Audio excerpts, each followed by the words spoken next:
Now, during our first 4 gatherings together, I've been setting the stage, basically, for starting to talk with you about some of the specific things that I think you should know that you otherwise are not going to ever really probably find out much about at the academy, at the university, up on the Hill, or elsewhere. Even if you go through graduate school at even the best schools in the country or the world,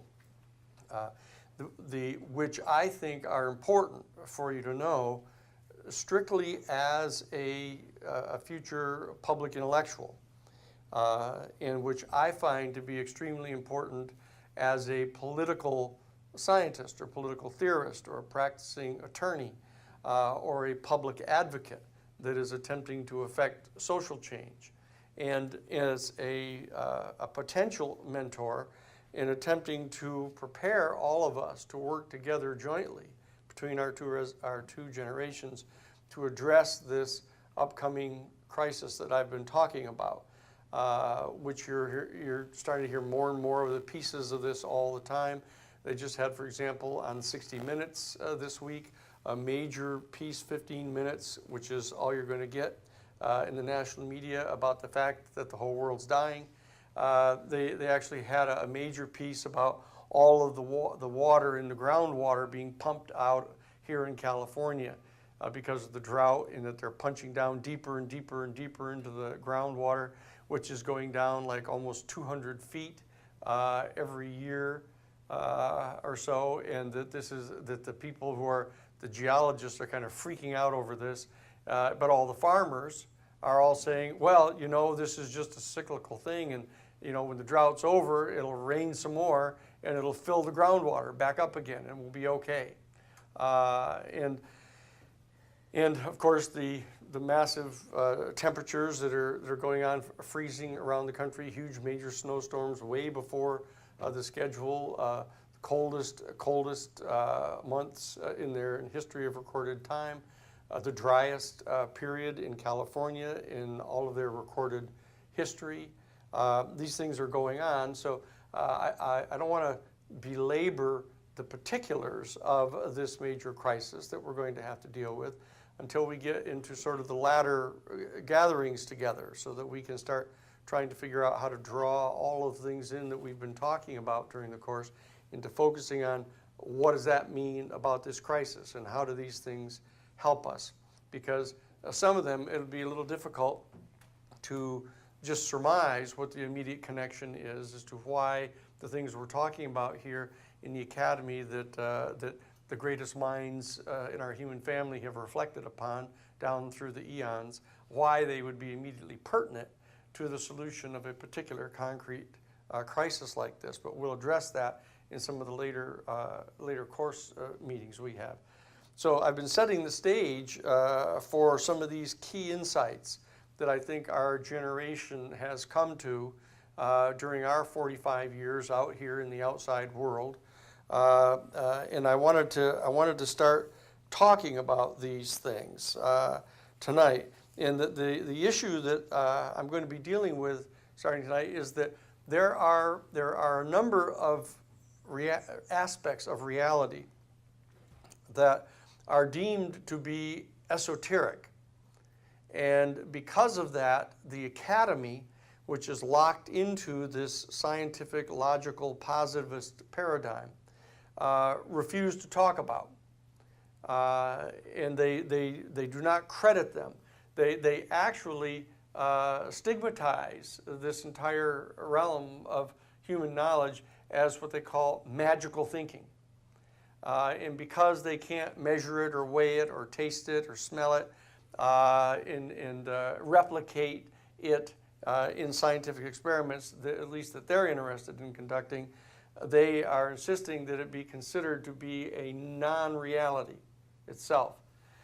And what I want to do is I want to touch on a number of these things which I believe there is adequate empirical data to support the reality of, that we'll later talk about why it is I think that they're relevant. to the solution to the crisis that we're talking about.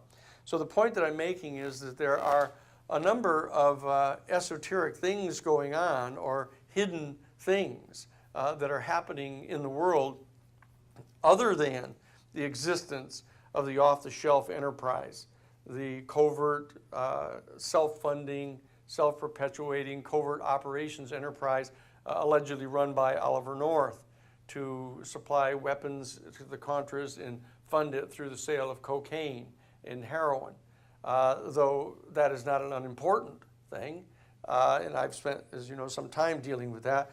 But there are other things of a different category, even of a different category than the assertions that there is some type of a super secret space program going on, that this peculiar reality that's been right in front of us of the fact that the United States went to the moon back eons ago, you know, and for some strange reason haven't gone back. And that the manned space program now, like there's no lift vehicles for the United States, that the Soviet Union is the only one now engaged in lifting supplies and things up to the space platform, and people just sort of accept those things. Well, I guess there must be a reason for that. Just like all the gas prices have gone down all of a sudden, there must be some good reason for that, and why they went up sky high a little while ago, just before the elections, and then all of a sudden came down dramatically. You know, there must be some explanation for that, and that there are kinds of secrets going on that people don't pay much attention to, but what we're talking about here is another dimension of secrets, and I'm not here tonight or during this course trying to recruit you to participate in some kind of secret society, like the Skull and Bones or some other esoteric group, like the Theosophy Society or any of the others. What I'm raising all of these points for is because I believe that they are indicia of the existence of a secret resource that, as I've pointed out before, the same resource that Dr. Crane Brinton talked about, as I pointed out in the very first of our meetings together, the existence of this evolving faculty in the human species that is capable of directly and experientially encountering the unitive phenomenon in the cosmos, and that it in fact generates an experiential insight that provides a source of normative valuing for us that can function as the predicate for a mode of ethical reasoning. That's the ultimate thesis that we're dealing with here in the course. And so I want to deal with certain aspects of the esoteric realm that I think shed light on this particular reality.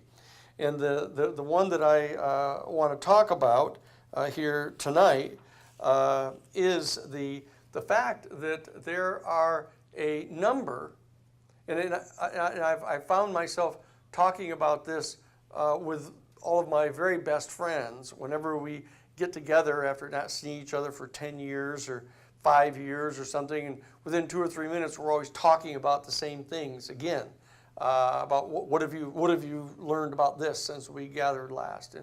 And for example, one of the things is that the people, especially people who are potential public intellectuals, who are going to be applying your trade, as it were, your vocation, to attempt to persuade others to perceive reality in the same way that you do, and to try to get them to listen to you as a counsel or as an advisor as to how they might go about dealing with even the most mundane aspects of their everyday life, or the most important public policy issues with which they're confronted, that if you're going to be engaging in that type of an endeavor, you should be very circumspect at the beginning to try to determine what types of factors might well be going on in your own personal life that cause you to think the way you do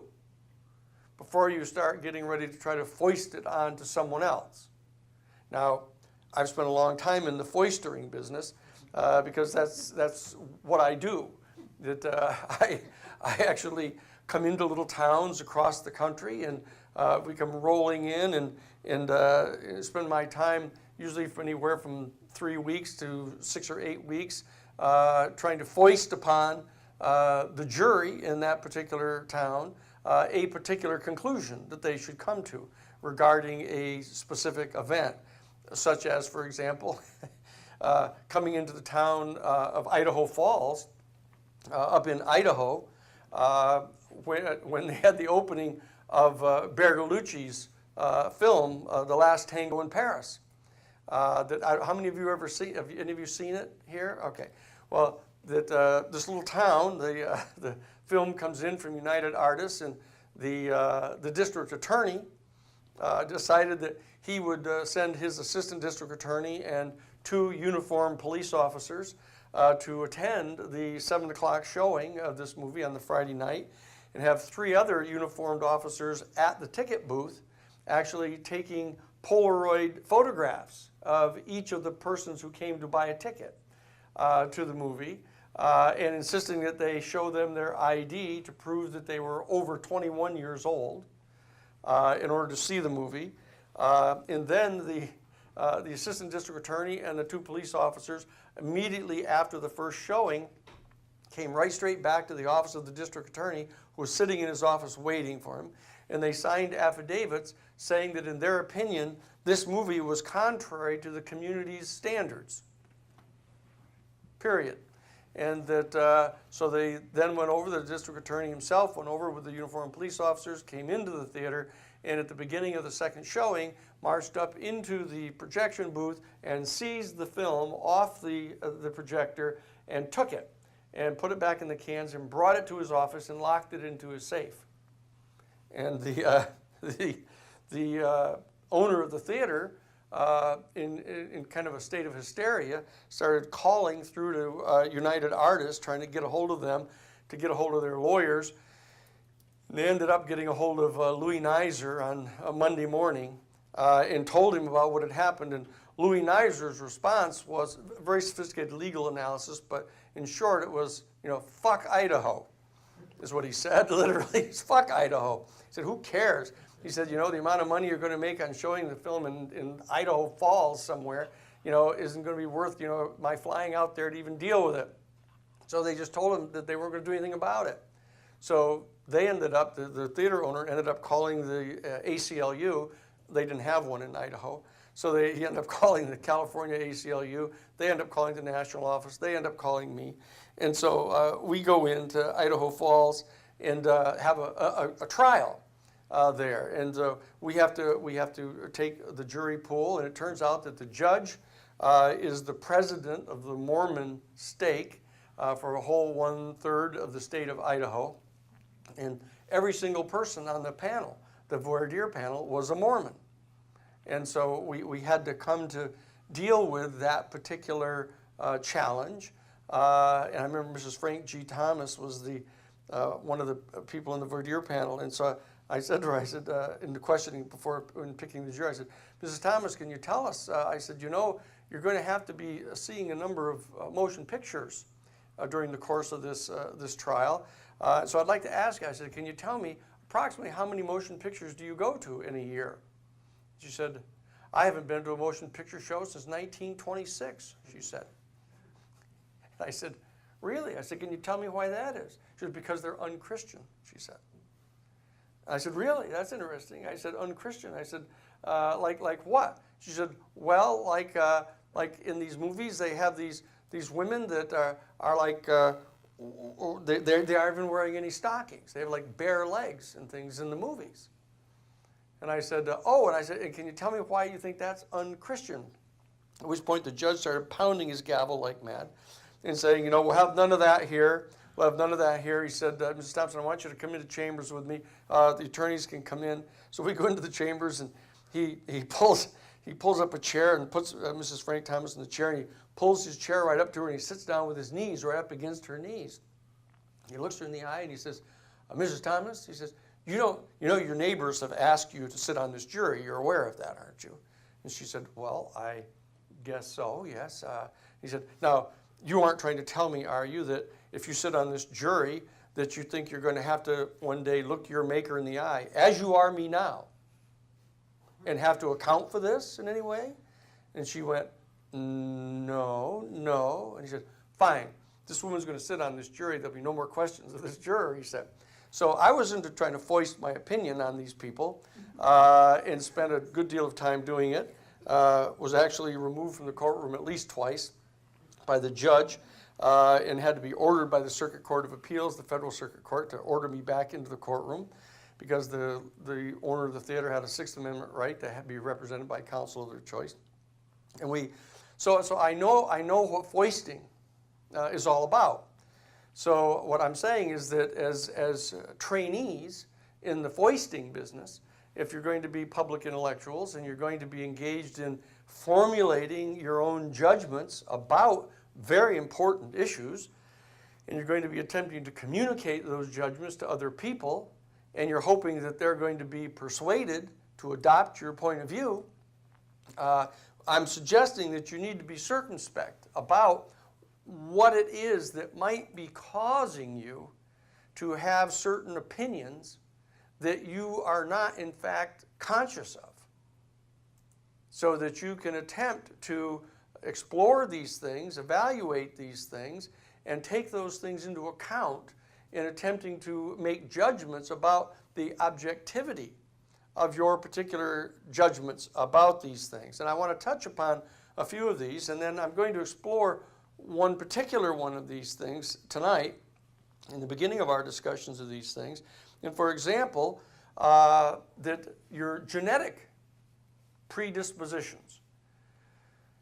This is one that you aren't going to hear about at the university. They aren't going to talk with you about this.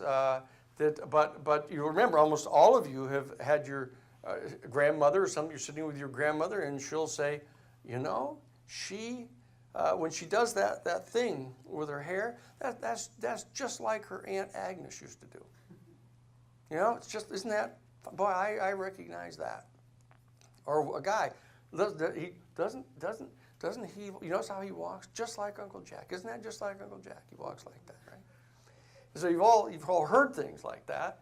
But there is a major thesis that it affects you a lot more than just how you walk or how you happen to do your hair. You know, that there is a growing body of evidence indicating that there are some very profound and important genetic dispositions that you have that are potentially inherited from your genealogical line. And they have to do with a whole range of things, of temperament, attitude, etc. And that if you either don't know anything about this, or you've heard about it and you don't care anything about it, and you haven't paid any attention to it whatsoever, you may in fact be being the subject of certain types of genetic predispositions that you have, and lo and behold, it's not your own unfettered and unconditioned judgment that is really at play when you're coming to certain conclusions about things that you encounter in the world. Now, one of the most famous of all of these issues, of course, is the theory of your astrological predispositions. Now, this is kind of a hot button issue, and it's one that you can bet your boots you aren't going to hear much talking about up at the university about this, at least in any political science courses. When you're trying to talk about, you know, what in the world is it that might have some influence on where a person places herself or himself along the political spectrum, from this authoritarian to reactionary to conservative to moderate to liberal to progressive to utopian worldview that one brings to their experience and evaluation of public policy issues. You're not going to hear any talk about this set of astrological predilections. And yet, I can absolutely guarantee you, and I'll bet you there's more than one person in the room that would probably agree with this already based on your own experience, there are people who study this field of astrology that could sit down and chat with you for no more than a minute, and they could tell you the sun sign that you have, the moon sign, the ascendant sign that you have, how many planets you have in which particular house that were there at the exact time that you were born. And then you could go get your birth certificate and whip it out and find out the exact moment that you were born and run it through the charts, and lo and behold, there it is. That they can sit right there, and then they'll start to tell you things about, for example, the kind of mate that you'll tend to pick, the kind of political dispositions that you would have, which political party you probably belong to, what your general attitudes are toward authority in general, where you might want to kind of like to live, what kind of pets you have, you know, and they'll start going down through the list like this, and you'll start feeling stranger and stranger as that process goes on.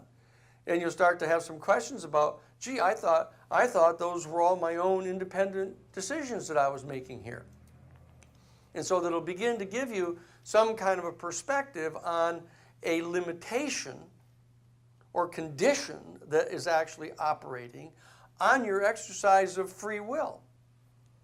You had thought that these were all choices that you were making predicated upon an exercise of your own free will.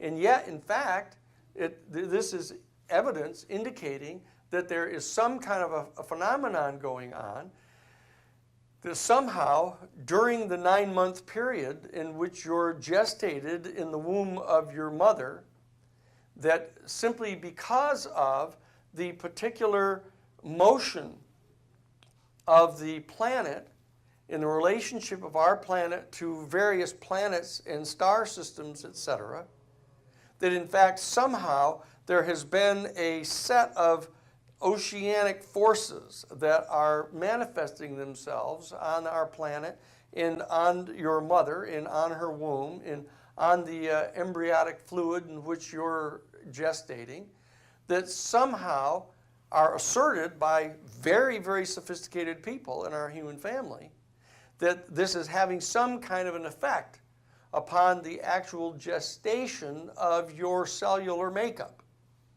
including your nervous system and your brain and your whole system. And that given, and all you have to do is go to one of these very, very sophisticated astrological experts and go through this particular exercise. And you will see what I'm talking about. And it's not this hocus pocus thing where people say, oh, well, you know, they were just guessing that. They just were, they happened to guess that. They could tell maybe from the way I was dressed or something, you know, but it ain't so. It ain't so. The best of these people are extraordinarily good at this, and I would strongly advise you, each and every one of you, to go through that experience for yourself. And because when you're told those things about yourself, it's a very uncomfortable feeling, because the fact of the matter is you like the way you feel, and you like the things that you believe in, and you feel very strongly still that the things you believe in are things that you've formulated these opinions about based upon your own intelligence and your own independent free will. And so you aren't going to say things like, well, if they are going to tell me that if I'm a male, the odds are I'm going to be extraordinarily talented in playing aggressive contact physical sports. So I'm going to quit the football team and try to neutralize that. I'm going to offset that. I'm going to try to get myself to a point of neutrality so that I'm not, you know, this kind of robotic response to these external stimuli. I'm going to exercise my free will by withdrawing from allowing myself to be motivated by those type of unconscious, unreflecting, physiologically determined factors in my life.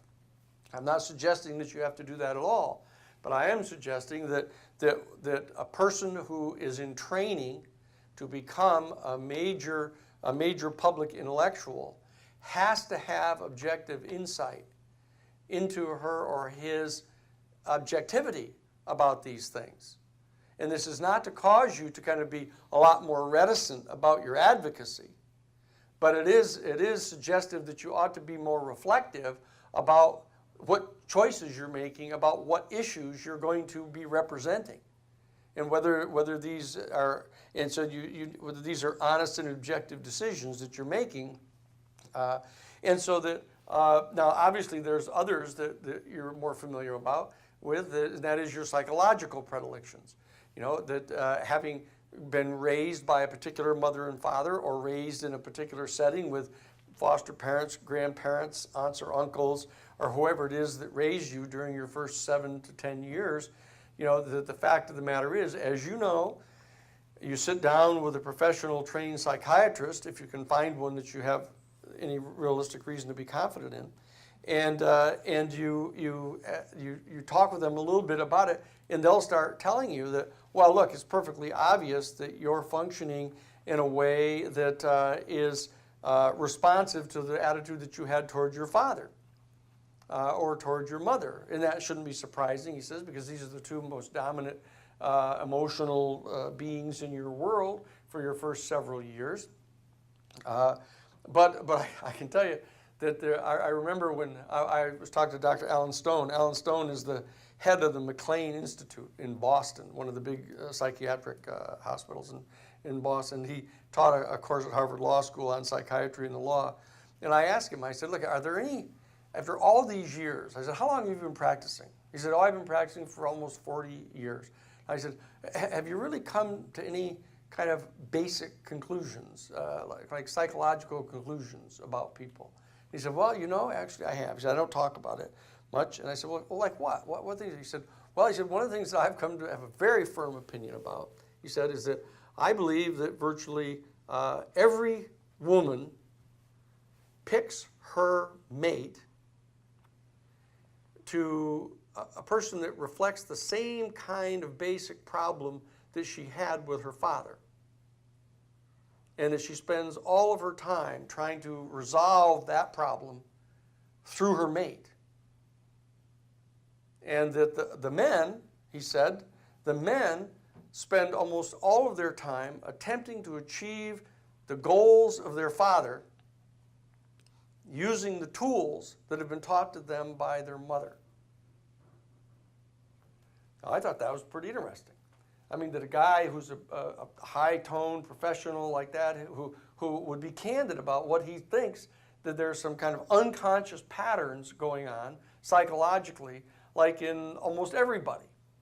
And that there are certain kind of classic attitudes that people have. And you know a lot of the famous ones of the different schools of human psychology, you know, of Freud's whole theories of Oedipal complexes, etc. But these are a whole set of influences on you that in training to become a public intellectual that is going to be attempting to persuade other people to listen to your analysis of reality and your analysis of public policy issues, and read your essays or read your poems or read your novels or watch your documentaries.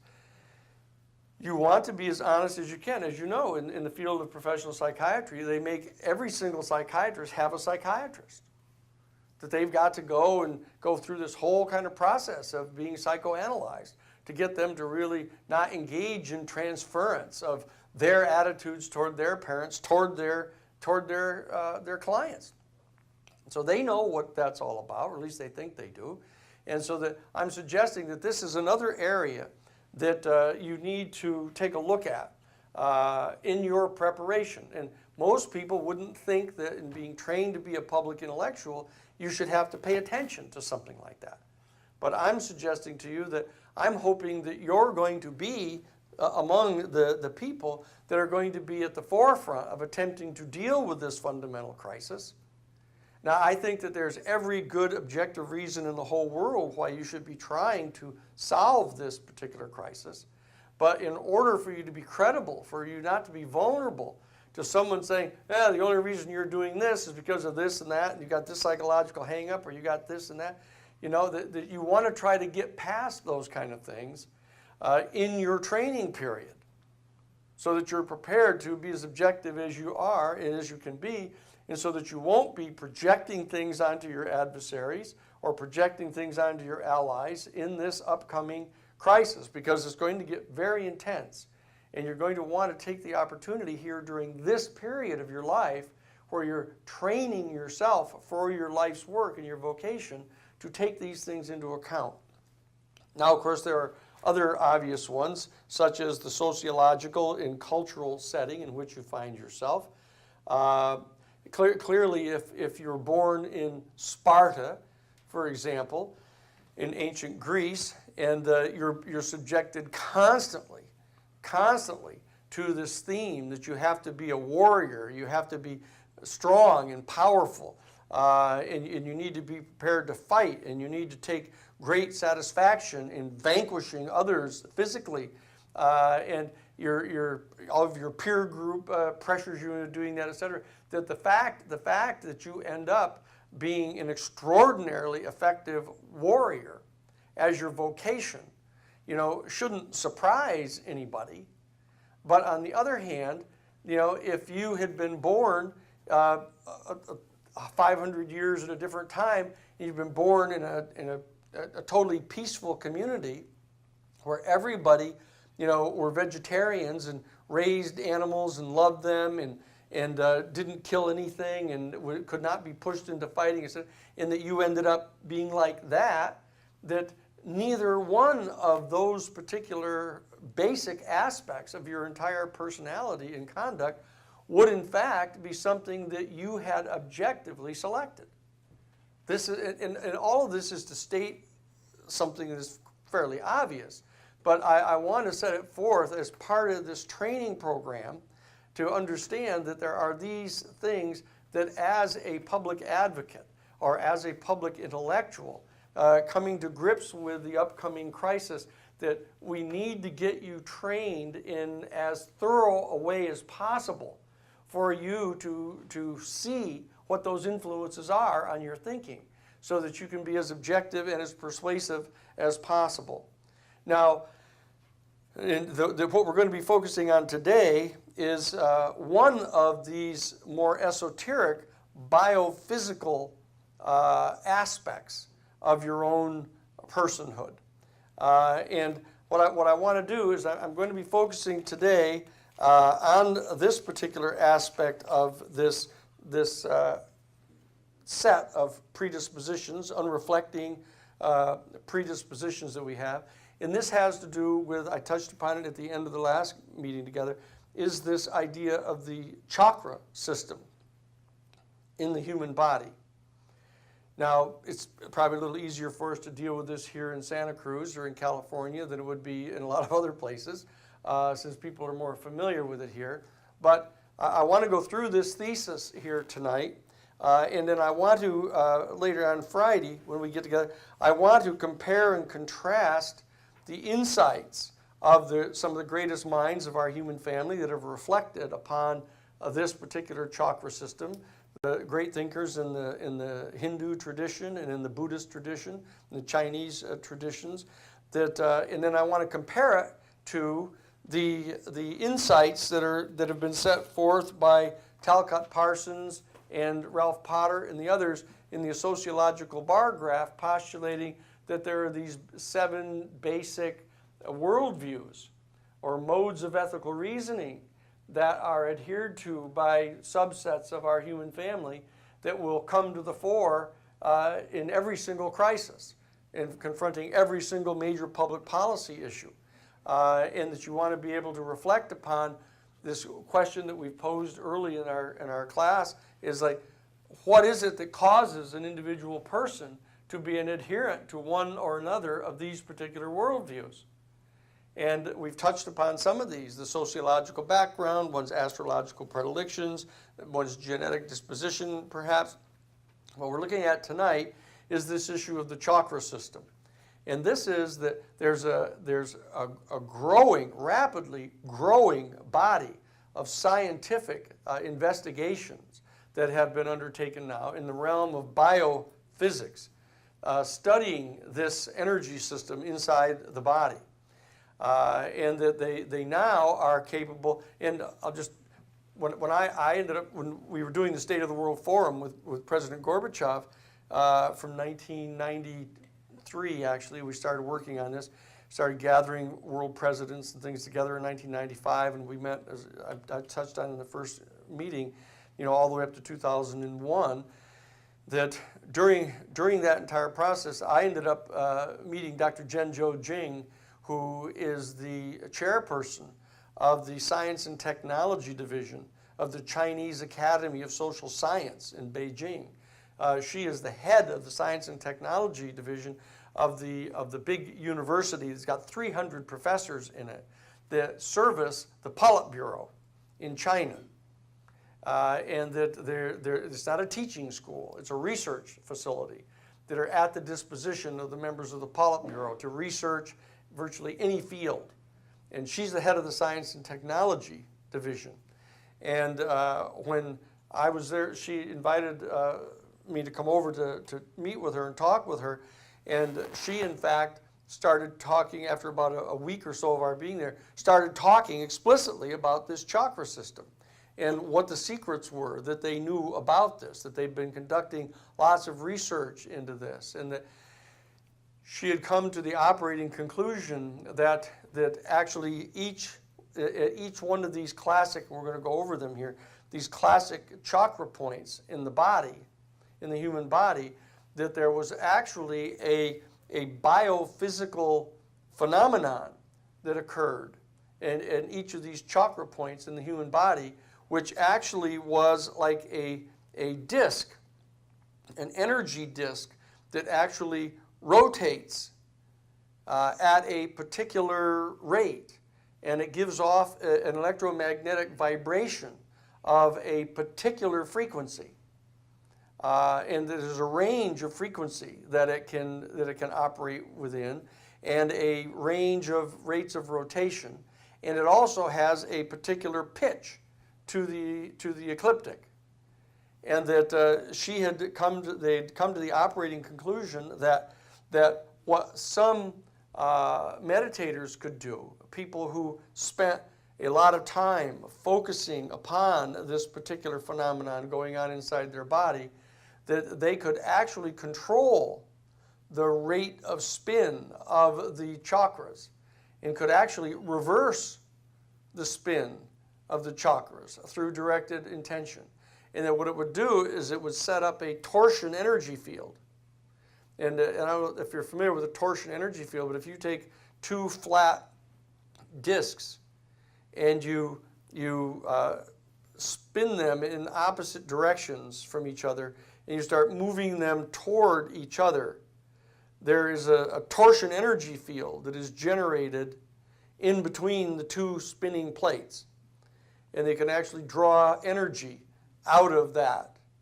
And that her shop had become convinced that there was a torsion energy field functioning inside the human body, that with the control exercised over the rate of spin of the chakras, that it could set up an energy dynamic inside the body that would draw energy, kundalini energy, up through the spine, up into the crown chakra at the top of the head, and out into one's energy field, and be able to actually energize, hyper-energize is how she referred to it, one's energy field around their body. And that they were actually working on this as looking for an alternative energy source that they could generate to replace the polluting energy sources that they're using in China. And that was one of her tasks as the head of the Science and Technology Division of the Chinese Academy of Social Science. And so that I'm just pointing that out at the top of this, the short discussion I'm going to have about this, to try to make clear to you that there are top-level, totally credible scientists that are devoting substantial amounts of time and energy to studying this particular phenomenon about the human body. And what the thesis is, has been set forth by the ancient Hindus and by Buddhists and other Chinese scientists, is that they postulate a reminder of our mortality. We have here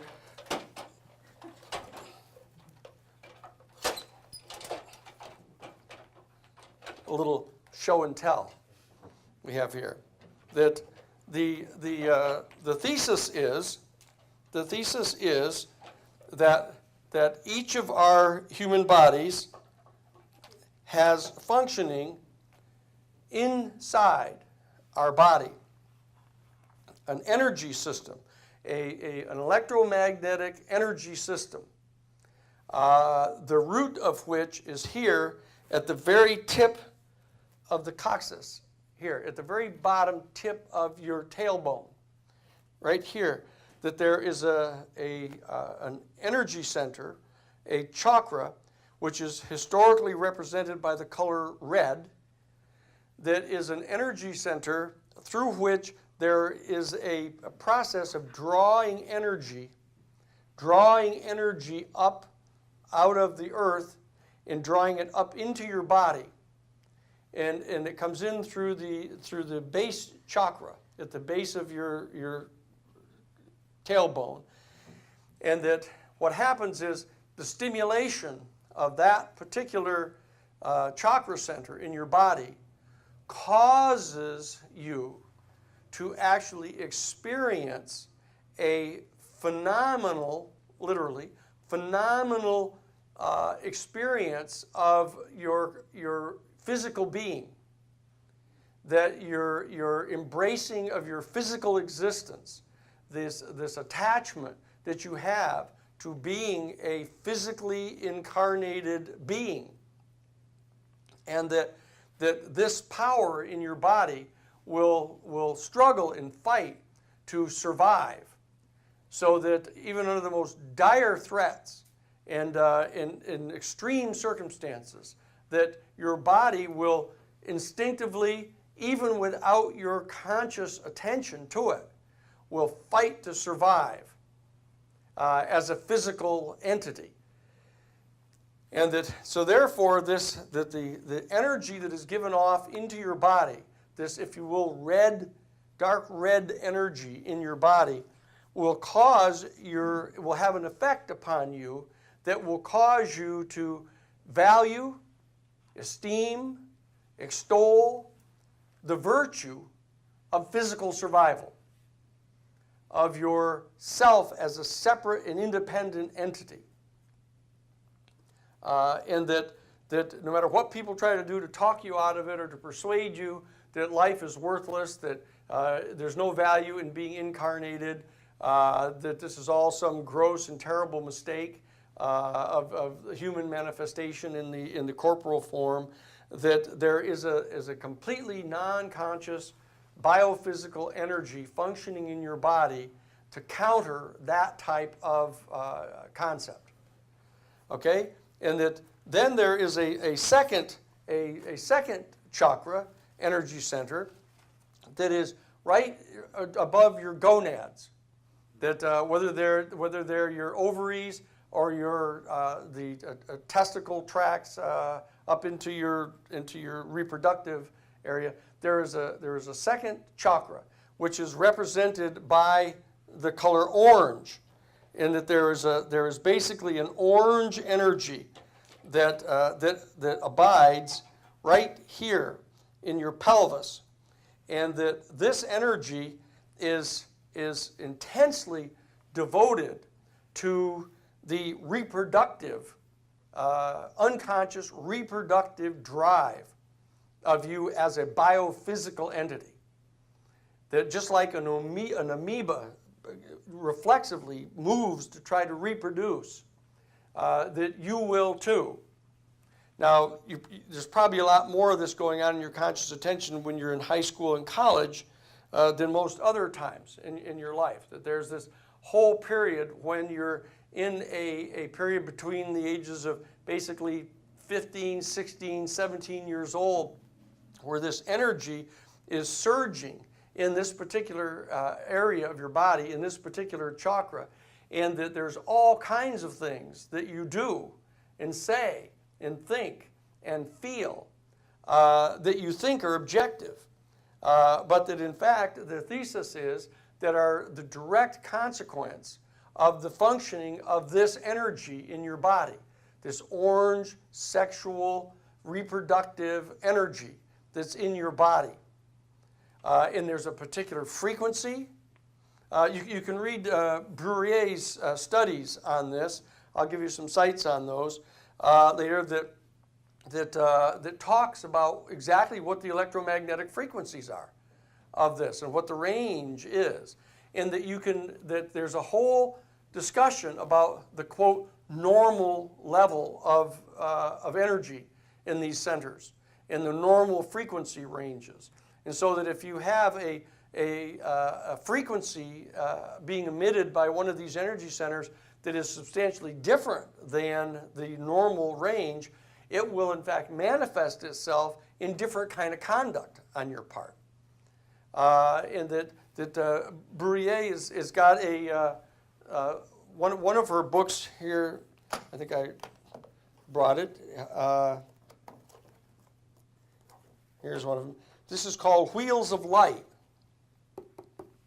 There are multiple volumes of this, but this actually talks a lot about this, and it has a lot of the studies, and it talks about the historical writings about this throughout the world, and it talks about the latest scientific studies, and it talks about the tests that are being done measuring the electromagnetic vibrational frequencies of these different chakras, etc. But and it's B-R-U-Y-E-R-E,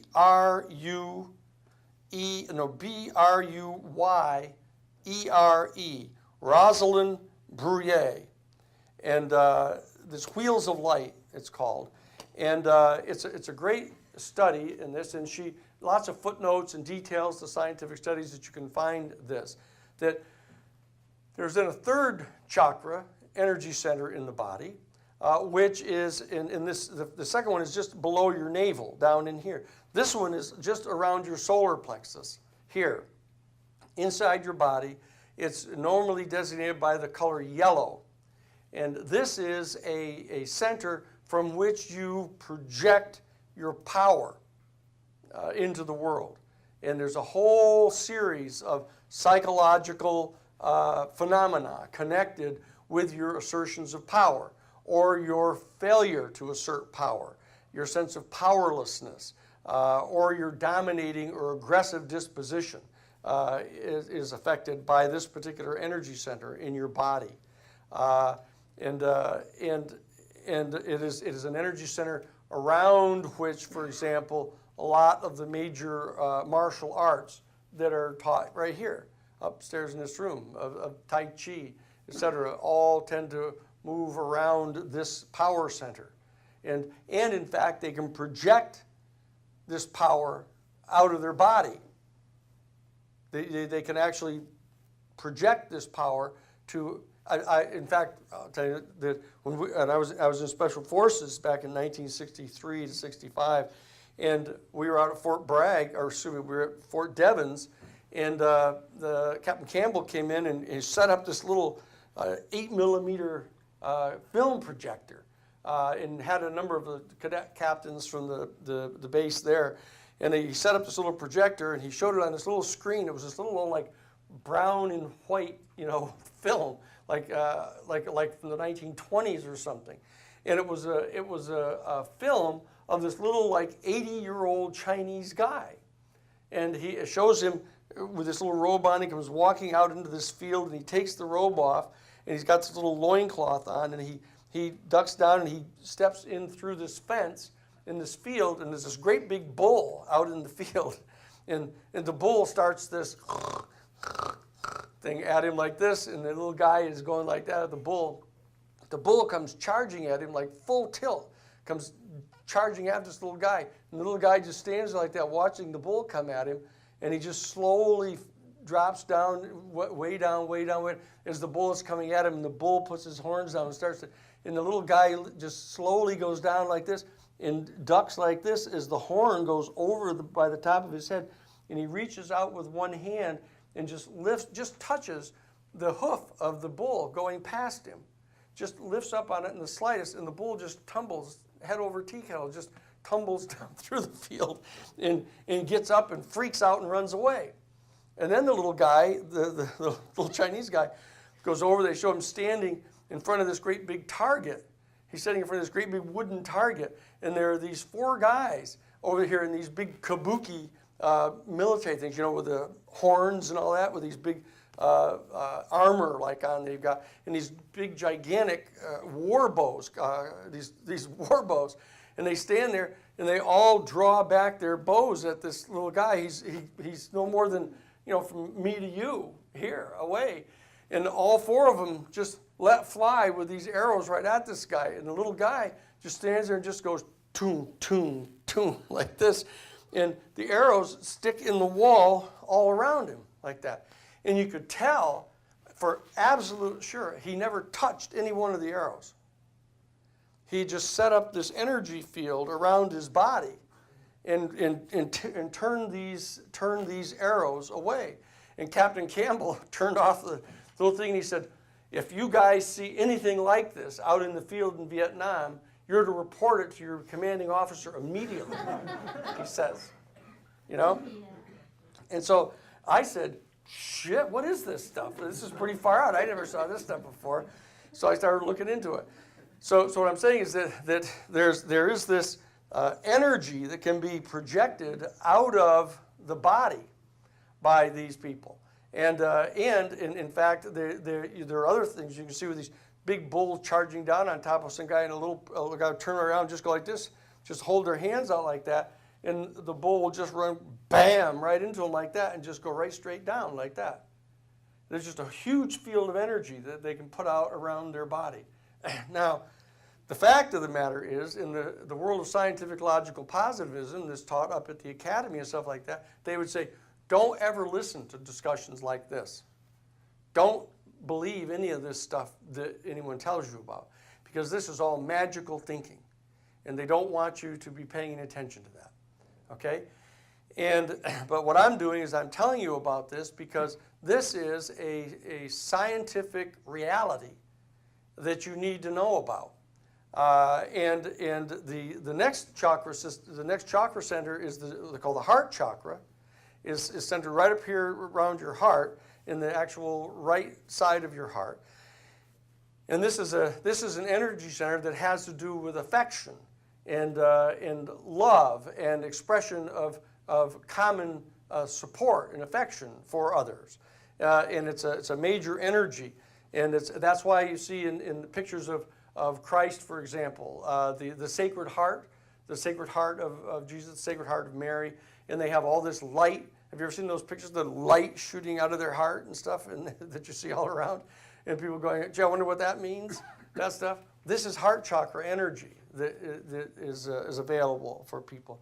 Then there is the fifth chakra in the throat. This is represented by, and it's green. The heart chakra is a green energy. We'll all like that, all the environmentalists. This is green energy, green power, right? But then the throat chakra has a blue, is represented by the color blue, and this has to do with the power of truth, the power of enunciation, the power of speech, the power of expression, the verbal expression to others, and that there's a great power in this, and it's right around in the throat, around the voice box. And then there's the sixth chakra at the center of the forehead, in between the eyes, and that's why you see in all the Hindu pictures and all that, you see the people that have the little red dot on their forehead, they wear a little jewel in the center of their forehead, etc. This is all talking about this particular center. And each one of these centers, each one of these chakra centers, exists right over a set of glands in the human body. That this is your pituitary gland, and that you have your adrenal glands, and you have your reproductive glands, your ovaries and your testes. That all of these, each one of these chakra centers has a direct effect on stimulating these glands in your body that generate secretions that actually affect the entire biophysical activity of your body. Okay, and the sixth chakra at the center of the forehead that affects the pituitary gland is one that's very well known, very famous about all the big Hindus and all these people, that this is the center that they consider for thought and intelligence and consciousness, that this is a big famous center of the body. And then there is the all-important crown chakra. The crown chakra is at the very top of the head, actually where the skull all comes together in babies when it finally closes up, and there's a soft spot at the center of the head where the energy can flow into and out of. And that's the crown chakra. And normally, in 90% of the literature that you read about this, they talk about these 7 chakras, the 7 principal chakras. They talk about little eddies and currents of different chakras inside the body, little energy centers, but these are the 7 major ones. But then there is that one big question that always comes up when people talk to their guru or their adept, and they say, are there any other ones like this? And they say, no, you don't need to worry about that. All you need to focus on are these 7. These are enough for you to handle. This is enough. But the fact is, there's postulated an 8th chakra, which I think I touched upon, which abides if you hold your hand up over your head like this and close your fist like this. Right here, there is an 8th chakra that is outside of the body, outside of the physical body there, and it abides right at the very apex of the envelopes that are generated around your body. Because each one of these chakras emits energy, electromagnetic energy, and it actually surrounds your body in an envelope. There's an envelope of energy around your body generated by each of these chakras. And so that you have, in a sense, you have 7 different layers of electromagnetic energy around your body. And the 8th chakra at the top sits at the top of this, so there's like this egg. There's this egg-shaped energy around your body that is being emitted from your body.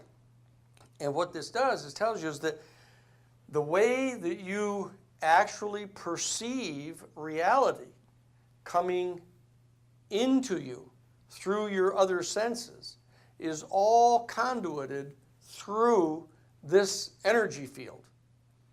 So that you have this 7-layered energy field around your body, each layer of which is functioning at a different vibrational frequency, and that they relate to each other in a very particular way.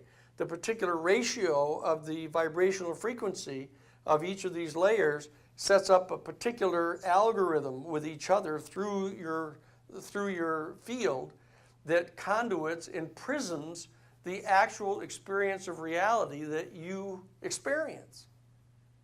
And so this is an important dimension of reality. Because the great adepts, some of the greatest and most astonishing beings in our human family, are trying to tell you. They're trying to tell you through the writings, through the things that are lying around all the time, through people such as myself that come before you, are trying to tell you something. They're trying to tell you that there is this open secret that is being communicated to the human family that is an extraordinarily important secret, and that if you will direct your attention to this, you can exercise this resource that you have for your benefit. Because there are certain types of things they call siddha, that are certain types of consequences that can be seen in the outside world from the mastery over one's energy system, over one's chakra system, and in bioplasma fields. And that there are, for example, you've all heard about the big famous thing of the spoon bendings that can go. But this is a very real phenomenon. You can take the most hardened steel spoon and hold it in your hand and go through a very particular exercise of going through the chakra system in your body and opening up your crown chakra and opening it up to the flow of golden light from the universe down in through your body and into your hands, and the spoon will just turn into like soft gum. It affects the entire molecular structure of the metal, to the point where you can just take the spoon and just curl it like this, and it'll just have a curly handle like that, and you set it down and it'll just harden again, and no one can ever figure out how you did that. And that's a fact. That's a fact. I've seen it done a half a dozen times. Okay, and so the ability to do something like that, to have a direct effect upon a material thing like that, in ways that the normal academic community will tell you that you can't do, or that it's just magical thinking to think that something like that can happen, or that a person can engage in telekinesis, where they actually affect things. And Dr. Zhenzhou Jing showed me a film when we were there about the experiments they've been doing of finding people who could move things around, at a distance like this. They could slide keys across a table. They could tip things over from like 4 feet away. They could tip them over like this. And they can do that. They can project their energy out like that. And so that what I'm saying is that this secret resource that we have fundamentally is able to affect material reality. And so that the insights that we're going to be talking about later in the course about quantum physics and the ability of directed human intentionality to affect the actual manifestation of matter, an inchoate quantum field, whether it's going to manifest itself as a particle of mass or a wave of energy, can be directly affected by directed human intentionality. That there are more dramatic ways and more obvious, physically obvious ways that human intention can affect things.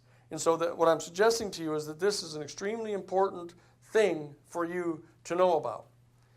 And the different nature of the energy centers and the effect they have upon your consciousness is another important thing for you to understand. So that the exercises that have been proffered to us down through the ages for strengthening and balancing these chakra centers, for making sure that they're functioning in a healthy and balanced manner, and allowing you to exercise more objective, balanced observation and insight about the objective world, is all extraordinarily important.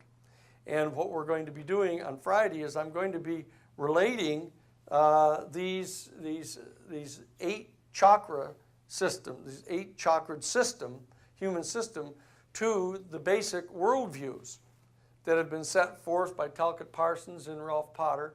They've only set forth the 7 of these, but I'm going to demonstrate to you that there's an 8th chakra system, okay?